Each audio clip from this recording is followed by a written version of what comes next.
ဟုတ်ကဲ့မင်္ဂလာပါခင်ဗျာအခု73ချိန်အတွက်ပေါ့နော်ကျွန်တော်10ခွက်လိုင်းလေးကိုချပြပေးပါမယ်ခင်ဗျကဲကြည့်အောင်ပေါ့နော်ကဲဒီနေရာမှာ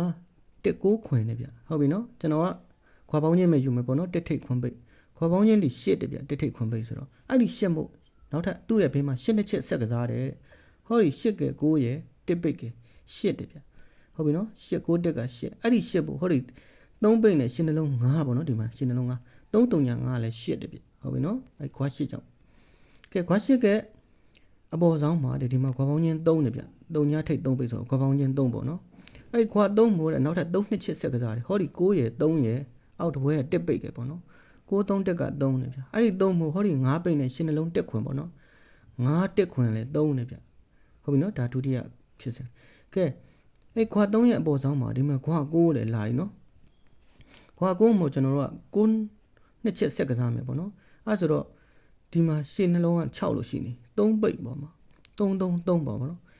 အဲ့ဒါမှ6လို့ဖြစ်မယ်ပေါ့နော်အပြင်ဒီခါ2ပိတ်ရှိနေဒီမှာ2ပိတ်နဲ့ရှင်းနှလုံးခွင်ထဲမှာ6ဖြစ်မှာဖြစ်တဲ့အတွက်ကျွန်တော်ကရှင်းနှလုံးခွင်နဲ့3ပိတ်ကို10ခွက်လိုင်းစီးတီဆွဲလိုက်တဲ့အတွက်ဒီနေရာမှာတော့ရခဲ့တယ်ပေါ့နော်โอเคဒါကပထမကတ်ပေါ့နော်ဒုတိယကတ်ဖြစ်စဉ်လေးကိုကြည့်မယ်တဲ့ဟောဒီမှာခွင်90တဲ့3နှစ်ပိတ်ပေါ့နော်အဲ့တူကြတော့ခွာပေါင်းချင်းနဲ့မသွားဘဲနဲ့နှစ်ပရိတ်ကပါခွန်ဖြစ်ချင်းနောက်ထပ်နှစ်ကသူ့ဘေးမှာလောက်တယ်တဲ့ဟုတ်ပြီနော်ဒါနှစ်ပရိတ်မို့နှစ်ပရိတ်ကပါခွန်ဖြစ်ချင်း9ရယ်9ရယ်ဟောဒီ3ပိတ်ကခွင်နဲ့ဗျအဲ့ဒီခွင်မို့ဟောဒီ4ပိတ်နဲ့ရှင်းလုံး9ရှစ်ပေါ့နော်4 5ရှစ်ကခွင်ဆိုမှခွင်နှစ်ချက်ကစက်ကစားတယ်ကဲနှစ်ပရိတ်ကဇောင်းမှာဒီမှာ10ပရိတ်လို့ရှိတယ်3နှစ်အဲ့ဒီ10ပရိတ်ကြောင့်10ရဲ့ပေါ်က3ဖြစ်ချင်းနှစ်ကဆက်စားတယ်ဒီမှာခွင်8ဒီ3နဲ့ဗျအဲ့ဒီ3မို့ဟောဒီနှစ်ပိတ်ကရှင်းနှလုံး4ခွင်ရနှစ်4ခွင်လည်း3ပါတယ်ဒီမှာနော်နှစ်ပိတ်က4ခွင်ရ3ပါနှစ်ပိတ်လည်းလုတ်ပြီး10ပိတ်လည်းလုတ်ပြီးကျွန်တော်ဒီမှာသူ့ပွဲမှာတစ်ပိတ်လို့လာပြန်ပြီဒီမှာ10တက်နှစ်တစ်ရဲ့ပါဝါ6ပြစ်ချင်းနဲ့ကျွန်တော်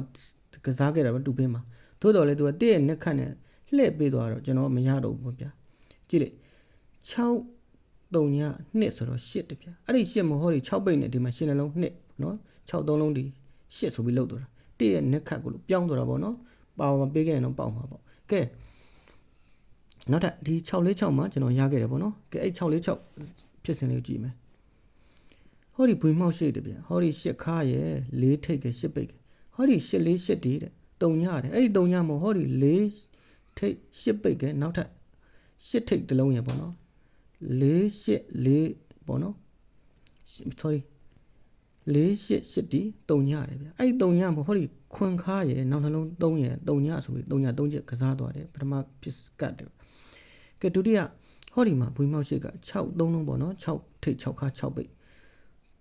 ဒီ6 3လုံးက8တယ်အဲ့ဒီ8မို့ဟောဒီ6ထိပ်6ပိတ်ကနောက်ထပ်6ထိပ်တစ်လုံး8လို့ပြန်လုပ်ပါတယ်တဲ့ဟုတ်ပြီတော့8လို့ပြန်လုပ်တယ်အဲ့ဒီ8မို့ဟောဒီ3ညခါနှလုံး6နှစ်နဲ့8ဆိုပြီး8 3ချက်ကစားသွားပြန်ဒုတိယကတတိယက646မှာကြည့်မယ်ဒီဘွေမောက်ရှိတည်တဲ့ဒီမှာ366ပေါ့နော်366ဒီ9တဲ့အဲ့9မို့ဟောဒီ3ထိပ်6ပိတ်ကအောက်တစ်ဘွဲက6ထိပ်က9လို့ပြန်ဆက်လုပ်တယ်နော်ဒီမှာ366ဒီ9လို့ဆက်လုပ်တယ်အဲ့ဒီ9မို့ဟောဒီ9ခါနဲ့နောက်နှလုံး3ညနဲ့9လို့ကျွန်တော်ကဆက်ကစားခဲ့တာပေါ့နော်အဲ့ဆိုတော့6ထိပ်နဲ့နောက်နှလုံး3ညဖြစ်ရမှာဖြစ်တဲ့အတွက်ကျွန်တော်က6ထိပ်နဲ့နောက်နှလုံး3ညကို CD ဆွဲခဲ့တဲ့အတွက်ဒီနေရာမှာရခဲ့တယ်ပေါ့နော်ဆက်ကိုလိုင်းနဲ့ရခဲ့တာပါကဲ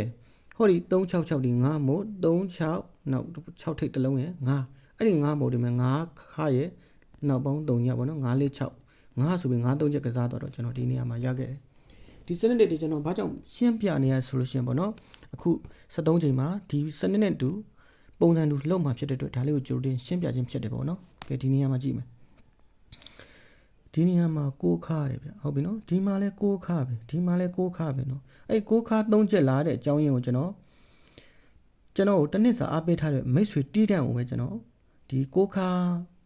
ဖြစ်စဉ်နဲ့တူ3998ဆိုတော့ဒဲတကွက်ကောင်းကိုချပြခဲ့တာပေါ့နော်ထို့တော်လဲ6ခါတလိုက်မဲ့သူကလောက်သွားတယ်ဘယ်ကလာလဲ6ခါဆက်ကြည့်အောင်ဟောဒီမှာနောက်ပေါင်းခွင်မှာတဲ့နောက်ပေါင်းခွင်နဲ့ဒီရှေ့ပေါင်းနှစ်ဒီ6မို့သူ့ရဲ့အောက်တပွဲကြော်မှာ6ခါလို့ဒီမှာလောက်ပြီးတဲ့ဟုတ်ပြီနော်ကဲနောက်နှလုံးခွင်နဲ့ရှင်းနှလုံးနောက်ပေါင်းခွင်နဲ့ရှေ့ပေါင်းနှစ်နဲ့6လို့လောက်ပြီးတဲ့ပြီးမှာပဲနောက်ပေါင်း6နဲ့ရှေ့ပေါင်း3နဲ့6လို့ဒီမှာဆက်လောက်တယ်ဒီမှာနော်နောက်ပေါင်း6ရှင်းနှလုံးဆိုတော့ဒီမှာ3 3ညဆိုတော့3နောက်ပေါင်း6နဲ့ရှေ့ပေါင်း3နဲ့6မို့သူ့အောက်ဘွဲကြော်မှာ6ခါလို့ဒီမှာကစားတယ်တဲ့ကဲ အဲ့နောက်ပေါင်း6နဲ့ရှီပေါင်း3 9ရဲ့ဘေးမှာပဲဟောဒီနောက်ပေါင်း9နဲ့ဒီမှာရှီပေါင်း4လို့နော်နောက်ပေါင်း9 8ခွန်းဒီမှာရှီပေါင်း4ခွန်းခွန်းနောက်ပေါင်း9နဲ့ရှီပေါင်း4 9မို့6ခါဆိုကျွန်တော်ခေါ်ခဲ့တာသူကပေးသွားတယ်ပေါ့နော်ခြားလိုင်းနေပေးမယ်တော့ကျွန်တော်တို့6ခါတစ်ခုပဲကျွန်တော်တနစ်စာမိတ်ဆွေတွေကိုရခဲ့ရတယ်ပေါ့နော်6ခါလေးပဲကဲအဲ့မှာအဲ့ဆိုတော့ဒီမှာပေါ့နော်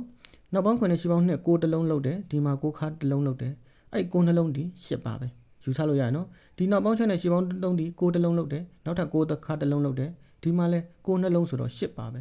ဒီမှာနောက်ပေါင်း9နဲ့ရှီပေါင်းလေးဒီ6တစ်လုံးလောက်တယ်ဒီမှာနောက်ထပ်6ခါတစ်လုံးလောက်တယ်ဆိုတော့အဲ့9နှလုံးကလည်း10လို့ကျွန်တော်တို့ယူဆရတယ်ဒါကြောင့်ဟောဒီ6ခါရဲ့အောက်တွေမှာ10ပြစ်ချင်းတွေပဲကျွန်တော်ကအလုပ်လုပ်သွားမယ်ပေါ့နော်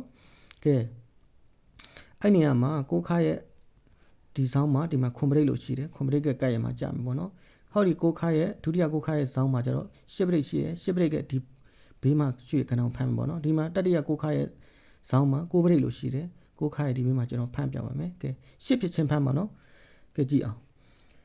ဟောဒီ9ရဲ့9ရဲ့4ရဲ့ဟုတ်ပြီနော်9ရဲ့9ရဲ့4ပိတ်ကဲ8တဲ့အဲ့ဒီ8မဟုတ်ဒီ3ပိတ်နဲ့ရှင်းလုံး9နဲ့ဒီ8တဲ့ဗျာဒီမှာနော်3 5 3ညဒီ8လို့ပြန်လုပ်တယ်9 9လေးရဲ့8မို့3 3 5 3ည8ကဲနောက်ထပ်6ခါအောင်ပါဒီမှာ3 9 6ကလည်း8တဲ့ဗျာဒီမှာနော်3ရဲ့9ရဲ့6ရဲ့8မို့ဟောဒီ2ပိတ်နဲ့ရှင်းလုံး2 4နဲ့2 2 4ရလည်း8ဆိုပြီးတော့လုတ်သွားတယ်ကဲအဲ့တတိယခုရောက်ပြီနော်အဲ့ဆိုတော့အဲ့စနစ်တိုင်းလောက်မယ်ဆိုရင်4ရဲ့9ရဲ့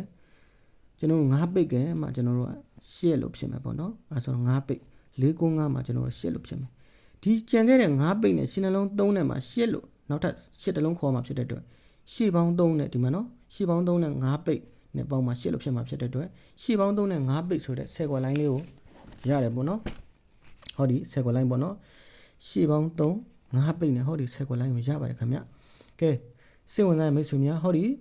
ရှေ့ပေါင်း3နဲ့9ပိတ်ဆိုတဲ့10ပိတ်10ခွက်လိုင်းလေးကိုကစားလိုက်ကြပါတော့ကျွန်တော်ရဲ့မိတ်ဆွေကိုတော့ကျွန်တော်ဒီတည်းကကျွန်တော်အကောင်းဆုံးတစ်ခွက်လောက်ကိုကျွန်တော်ရွေးချက်ပေးပါမယ်ခင်ဗျဟုတ်ကဲ့ဒါ73ချိန်အတွက်10ခွက်လိုင်းအစောကြီးပဲကျွန်တော်ချပေးလိုက်ပါပြီအားလုံးပဲဟုတ်ကဲ့ good luck ကောင်းကောင်းကြပါစေခင်ဗျာ